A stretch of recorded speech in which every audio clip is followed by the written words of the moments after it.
জামাত ইসলামের এই মামলা পরিচালনা করতে গিয়ে কোন ব্যক্তির কাছ থেকে আমরা টাকা পয়সা নেই নাই, নিছি নাকি? আমরা বরং সহযোগিতা করার যতটুকু আমরা চেষ্টা করেছি। অন্য কোন দল হলে এই সংসার যে কয়জন 12 জন ভাই ছিলেন তাদের অবস্থা আরো কঠিন হয়ে যেত, ঠিক না? কাজেই আল্লাহর দ্বীন প্রতিষ্ঠার জন্য, আল্লাহকে সন্তুষ্ট করার জন্য আমরা তাদের পরিবারের পাশে ছিলাম। আপনারা আল্লাহর আইন প্রতিষ্ঠার জন্য আপনার পাশে থাকবেন ইনশাআল্লাহ। আমার মা বোনেরা যারা আছেন বাড়ি বাড়ি গিয়ে, ঘরে ঘরে গিয়ে দিনের দাওয়াত দিবেন, এই আশা আমরা করছি। আর যারা কারাগারে ছিলেন তাদের পুরস্কার আল্লাহর কাছে পাবেন। আমার নেতাদেরকে যারা ফাঁসি দিয়েছে আজকে তারা বাংলাদেশে নাই, পালিয়ে গেছে। যে বিচারকরা রায় দিয়েছে অন্যায়, সেই বিচারকরা কলায় পাতায় শুয়ে থাকতে হয়েছে। তাদের বিচার আল্লাহ করছেন। কি বলেন?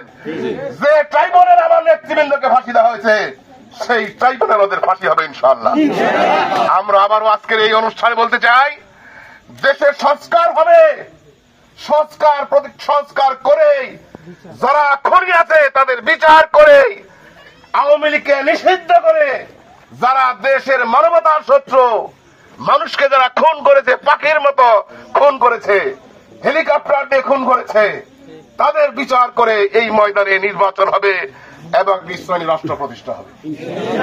আমরা কোন চাঁদাবাজিতে বিশ্বাস করি না, আমরা কোন সন্ত্রাসে বিশ্বাস করি না, আমরা আল্লাহর আইনে বিশ্বাস করি। বলেন?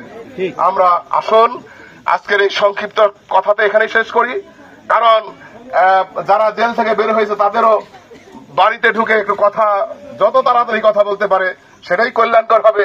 অনেকে বাড়ি বাড়ি যাবেন, আবার আপনারাও বাড়ি যাবেন। আমরা দিন রাত পরিশ্রম করেছি। আমরা যে জেলখানা থেকে বের করার জন্য হাইকোর্টে দৌড়াইছি বারবার, কার সন্তুষ্টির জন্য? আল্লাহ সন্তুষ্টির জন্য, এদের সন্তুষ্টির জন্য নয়। অনেকে অনেক কথা বলেছে, আমরা সেটাকে মনে কিছু করি নাই। আমরা আল্লাহ সন্তুষ্টির জন্য যা করেছি, আল্লাহ রাব্বুল আলামিন আমাদেরকে সকল ক্ষেত্রে যা দান করুন। ওয়া আখিরু দাওয়ানা আনিল হামদুলিল্লাহি রাব্বিল আলামিন। আসসালামু আলাইকুম ওয়া রাহমাতুল্লাহ।